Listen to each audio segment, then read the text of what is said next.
so much for watching or listening. Oh my goodness, of course I want you to subscribe. Hit the like button right now, of course, because this is great content. And when you hit like, that promotes all of this content throughout YouTube in a better way. So thank you for helping with that. And of course, we have these amazing jokes.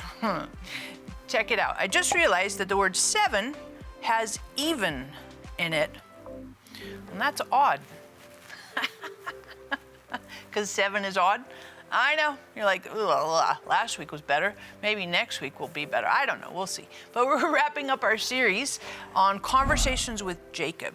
I love this series because I think it's super practical for us and the conversations we have with our immediate family, the conversations we have with our employment, conversations we have with our siblings. And today we're going to finish with conversations with God. Jacob had conversations with God at various key points in his life, and I like looking at these because I think they're extremely helpful for you. Have you ever thought about some conversations you might want to have with God? Then hit like right now, because all of us have had times and seasons. Yeah, so hit like because you agree with it. I totally agree with it. So let's think about Jacob's conversations with God, God communicating, conversing with Jacob. The first one we read about is at Bethel.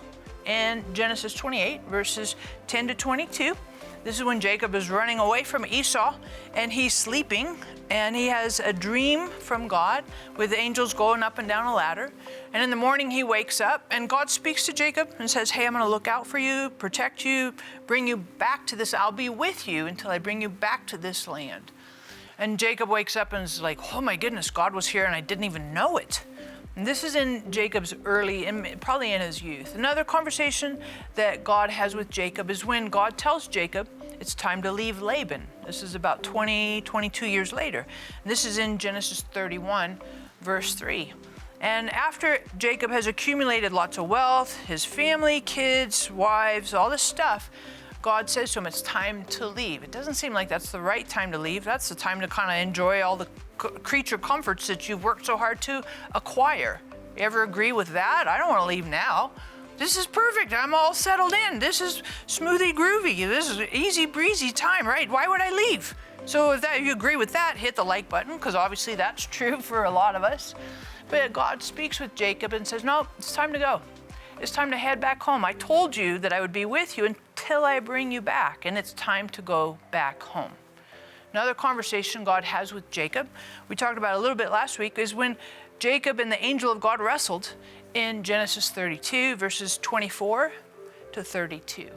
That is a powerful, powerful conversation where God renamed Jacob, gave him the name Israel. Super powerful. And then another conversation God has with Jacob has with God, is when Jacob starts to build altars. And God speaks to Jacob and says, hey, you need to move from this situation over here, move to this location. And Jacob builds an altar to God on several occasions. And he sets up pillars to God on several occasions. We read about him in Genesis 35, verse 14, verse 22. And then I love this one as well. This is really interesting. At the end of Jacob's life, Joseph has gone down to Egypt and has kind of organized everything. So when his family goes through this huge famine in the Promised Land, God says to Jacob, move down to Egypt. Don't be afraid to move. Have you ever been afraid to follow God? That's a like button right now, right here. Hello, all of us have been afraid to follow and obey God. And you agree with that? Hit the like button, because that's true. 100% true. So God speaks to Jacob in Genesis 46, verses 2 to 4, and Jacob moves to Egypt to rescue, to help his family, to keep them from dying in this huge famine. And Joseph is there to take care of his family and settle his family into a very comfortable lifestyle that's very agreeable for his family. And so these conversations with God, they're kind of peppered throughout Jacob's life.